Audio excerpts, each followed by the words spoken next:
안녕, 피타고라스 선생이야. 오늘도 돈의 흐름을 읽는 공식 하나 알려줄게. 이란이 호르무즈 해협 통행료를 매기겠다고 국가안보위원회에서 승인했어. 전 세계 원유 20%, LNG 25%가 지나는 바로 그 해협이야. 이게 단순한 외교 뉴스가 아니야. 에너지 시장 전체가 흔들릴 수 있는 신호거든. 이거 현실이 되면 유가가 170달러까지 뛸 수 있다는 얘기가 나오고 있어. 우리나라는 에너지 수입의 70%를 중동에 의존하고 있거든. 생각해봐. 주유소에서 기름값이 2배가 되는 거야. 전기요금, 난방비, 물가 전부 연쇄적으로 올라가는 구조야. 이건 우리 생활 전체에 직격탄이 되는 문제야. 그냥 남의 나라 얘기가 아니거든. 그런데 말이야, 사우디랑 UAE가 이 위기를 돌파할 우회 파이프라인을 진지하게 검토하기 시작했어. 이 흐름 하나 때문에 관련주들이 벌써 요동치고 있거든. 중동의 산유국들도 호르무즈에만 의존하는 게 위험하다는 걸 알기 시작한 거야. 이게 파이프라인 인프라 시장에 엄청난 기회를 만들어내고 있어. 이런 흐름 우리 교실에서는 실시간으로 잡아내고 있거든. 자세한 건 나중에 알려줄게. 오늘은 호르무즈 봉쇄가 왜 이렇게 심각한지, 우회 파이프라인이 진짜 가능한 건지 알려줄게. 그리고 여기서 수혜를 받을 종목까지 전부 정리해줄게. 오늘 끝까지 보면 진짜 돈이 되는 정보 가져갈 수 있어. 자, 그러면 지금부터 수업 시작하자.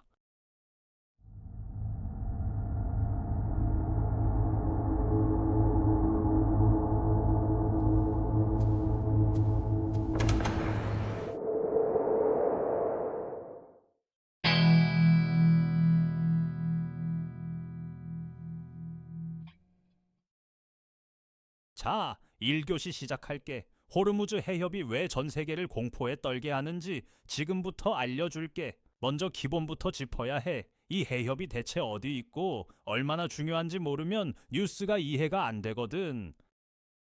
호르무즈 해협은 페르시아만에서 인도양으로 나가는 좁은 바닷길이야. 폭이 제일 좁은 곳은 고작 33km밖에 안 돼. 그 좁디 좁은 길을 매일 원유 2100만 배럴 넘게 실은 유조선들이 지나가. 숫자가 너무 크게 느껴지면 이렇게 생각해봐. 전 세계에서 쓰는 원유 5통 중에 한 통이 여기를 지나가는 거야. LNG는 4통 중 한 통이 이 길을 통해서 나오는 거거든. 해협이 열려 있을 때랑 막혔을 때를 비교해봐. 지금은 원유 배럴당 80달러 수준이야. 근데 이게 막히면 공급이 한순간에 쪼그라들거든. 수요는 그대로인데 공급이 줄면 가격은 무조건 올라가는 거야. 세계 원유의 20%, LNG의 25%가 이 해협 하나를 통과해. 이게 글로벌 에너지의 진짜 목줄이야. 그런데 이란이 이 해협을 지나는 배한테 통행료를 매기겠다고 했어. 이게 그냥 협박이 아니야. 국가안보위원회에서 공식 승인까지 난 상태거든. 즉,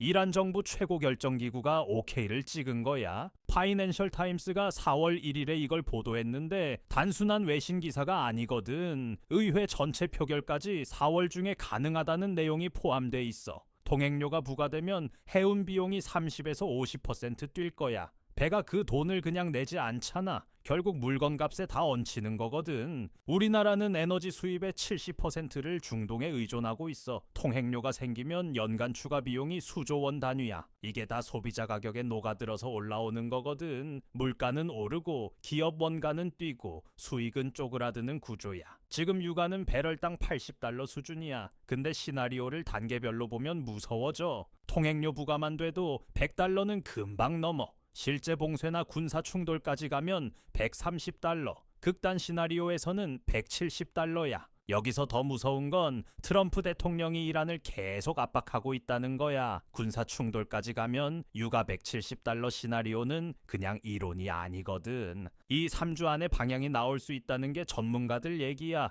지금 이 순간이 진짜 중요한 이유가 바로 여기 있어. 그리고 이 위기 속에서 오히려 돈이 되는 종목들이 있어. 위기는 누군가한테 반드시 기회가 되거든. 에너지 인프라가 흔들리면 새로운 인프라를 만드는 쪽에 돈이 쏠려. 근데 그건 3교시에서 알려줄 테니까 일단 이 흐름의 핵심부터 먼저 짚어보자. 자, 2교시 들어간다. 우회 파이프라인이 진짜 현실성이 있는 건지 데이터로 뜯어볼 거야. 단순히 만들면 된다는 얘기가 아니야. 비용이 얼마나 들고 기술적으로 가능한지, 왜 지금 이 타이밍에 다시 얘기가 나오는지 전부 살펴볼게. 사우디아라비아가 지금 하루에 원유를 1020만 배럴 생산하고 있어. 이걸 대부분 호르무즈를 통해 배로 실어 나르고 있거든. 근데 그 호르무즈가 막힐 수도 있는 상황이 되니까 육로 수출 대안을 진지하게 검토하기 시작한 거야. 이걸 플랜 B라고 부르는 거야. 사우디 입장에서는 원유를 못 팔면 나라 경제가 흔들려. 그러니까 이게 얼마나 진지한 검토인지 이해가 되지. 핵심은 사우디 동서 송유관이야. 동부 유전에서 뽑은 원유를 1300km 넘게 사막을 가로질러 홍해 쪽으로 보내는 파이프라인이거든. 이 노선이 완성되면 페르시아만을 전혀 거치지 않아도 돼. 호르무즈가 막혀도 원유를 서쪽 홍해 항구에서 실어 보낼 수 있는 거야. 실제로 기존 인프라 일부를 활용할 수 있어서 전혀 새로 짓는 것보다 비용도 줄어. 그래도 용량 확장이 필요하고 그게 바로 공사 물량이 되는 거야. 그런데 이게 싸지 않아. 신규 유사 노선을 만들려면 최소 50억 달러, 우리 돈으로 7조 6천억 원이야. 인건비, 자재비, 기술 비용 다 합치면 그 이상 나오는 경우도 많아. 과거의 비용이랑 기술 문제로 무산된 전례도 있거든. 그러면 왜 지금 다시 얘기가 나오냐고? 그 이유는 이번엔 위기의 심각성이 다르기 때문이야. 우회 파이프라인 옵션은 크게 세 가지야. 각각 비용도 다르고 난이도도 완전히 달라. 첫 번째가 사우디 동서 송유관 확장으로 50억 달러 수준이고, 두 번째는 이라크, 요르단, 시리아를 거쳐 지중해까지 연결하는 다국적 노선이야. 이 다국적 노선은 150억에서 200억 달러, 우리 돈으로 30조 원이 넘는 초대형 프로젝트거든. 여러 나라가 협의해야 하니까 정치적으로도 복잡해. 근데 그만큼 완성되면 파급력이 어마어마한 노선이야. 세 번째가 사실 가장 현실적인 옵션이야. UAE의 카드, 아부다비에서 푸자이라까지 연결하는 송유관이거든. 이건 지금 이미 운영 중이야. 호르무즈를 완전히 우회해서 오만만 쪽 항구로 원유를 보낼 수 있는 구조야. 문제는 현재 용량이 부족해서 확장이 필요하다는 거야. 근데 기존 인프라가 있으니까 신규 건설보다 훨씬 빠르게 확장 가능해. 문제는 이게 진짜 되느냐야. 현실적 장벽이 만만치 않거든. 비용이 최소 50억에서 최대 200억 달러, 기간도 3년에서 7년이야. 과거에도 여러 번 논의됐다가 무산된 적이 있어. 근데 이번에는 추진 동력도 역대급이야. 봉쇄 장기화 공포, 에너지 안보 위기, 거기다 FT가 이미 보도했다는 게 이번이 다른 이유야. 그런데 이번엔 분위기가 다르다는 게 전문가들 얘기야. 걸프 지역 에너지 회사 고위 임원은 호르무즈 의존도를 줄이는 건 파이프라인이 유일한 방법이라고 했어. 이게 단순한 한 사람 의견이 아니야. 산유국 에너지 업계 전반에서 나오는 목소리라는 게 중요해. 파이낸셜 타임스도 비용 어려움에도 불구하고 장기 봉쇄 우려 때문에 현실화 가능성이 높다고 했거든. 세계 최고 권위 경제지가 그렇게 썼다는 건 시장도 이미 이걸 반영하기 시작한다는 신호야. 타임라인을 보면 이 사태가 얼마나 빠르게 움직이는지 알 수 있어. 3월 31일에 중국 선박 세척이 해협을 통과하면서 봉쇄 완화 징후가 나왔거든. 시장이 잠깐 안도했어. 근데 바로 다음날 이란이 통행료 승인을 해버린 거야. 하루 사이에 상황이 완전히 뒤집힌 거거든. 그리고 4월 2일 한국 증시는 바로 반응했어. 4월 2일 한국 증시에서 파이프라인 관련주가 바로 반응했어. 조선, 플랜트 쪽이 오르고 해운주는 내리는 흐름이 나왔거든. 근데 한국가스공사는 오히려 4% 넘게 빠졌어. 외국계 매물이 한꺼번에 쏟아진 거야. 이런 엇갈리는 흐름 속에서 어떤 종목을 잡고 어떤 종목을 피해야 하는지가 핵심이야. 그걸 3교시에서 알려줄게. 자, 마지막 교시야. 아까 말한 수혜주 지금부터 공개할게. 1교시에서 위기의 구조를 이해했고 2교시에서 파이프라인 현실성도 짚었어. 이제 그 흐름에서 돈이 되는 종목과 피해야 할 종목을 딱 정리해 줄게. 주식은 뉴스가 나온 다음에 움직이는 게 아니야. 뉴스가 나오기 전에 흐름을 읽고 미리 들어가야 수익이 나거든.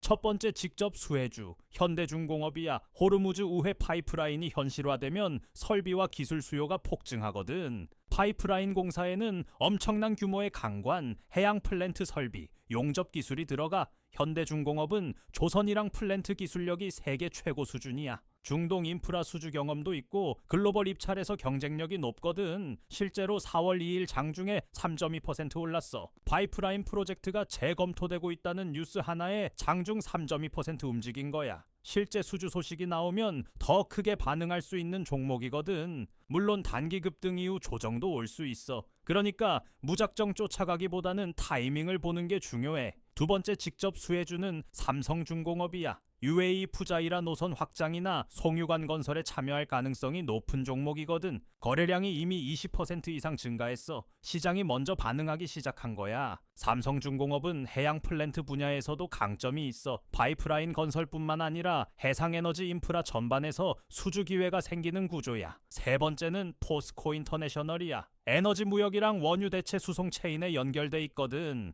직접 수혜주는 아니지만 간접 수혜를 볼 수 있는 구조야. 중동 에너지 프로젝트 참여 이력이 있어서 새 프로젝트가 생기면 입찰 기회도 생겨.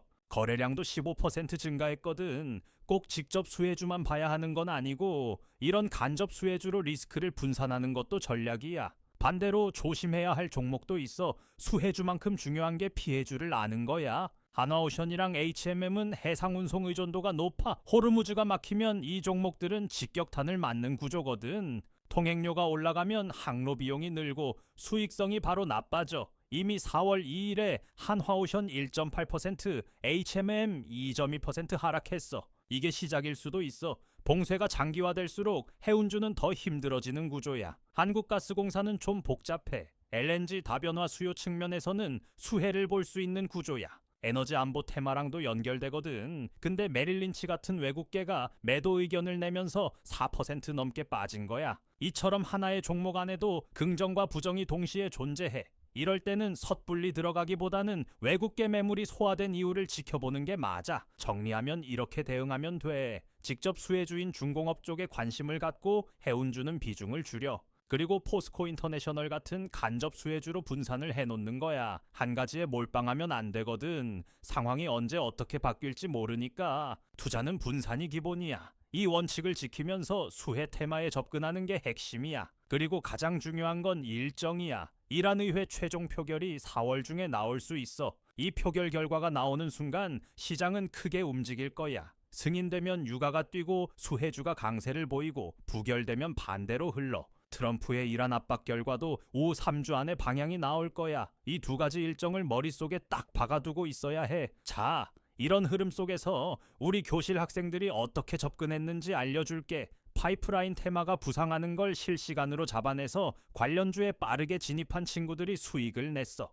FT 보도가 나오기 전에 흐름을 먼저 포착했거든. 정보를 공유하고 바로 행동에 옮긴 결과야. 반대로 해운주 리스크를 미리 공유해서 손실을 피한 학생들도 있었어. 오르는 종목에 타는 것도 중요하지만 떨어지는 종목에서 빠져나오는 것도 수익이거든. 이건 운이 아니야. 실시간으로 정보를 공유하고 바로 대응한 결과야. 시장은 하루 이틀 사이에 완전히 뒤집혀. 오늘 수업에서 본 것처럼 하루 만에 완화 징후가 나왔다가 다음날 통행료 승인이 나오거든. 지금 이 영상을 보는 순간에도 이란 의회가 표결을 준비하고 있고 유가는 실시간으로 움직이고 있어. 정보가 늦으면 이미 시장은 움직인 뒤야. 혼자서 이 속도를 따라가기는 쉽지 않아. 그래서 실시간으로 흐름을 공유하고 같이 판단하는 게 중요한 거야. 정보의 속도가 수익의 속도거든. 이걸 혼자 다 하려면 하루 종일 뉴스만 봐야 해. 오늘 수업 어땠어?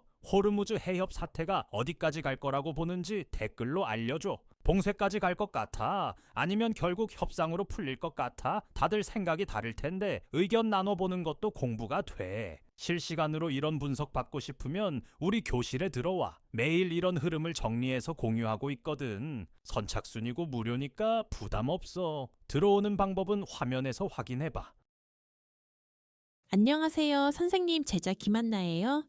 지금부터 교실 입장하는 방법을 차근차근 알려드릴게요.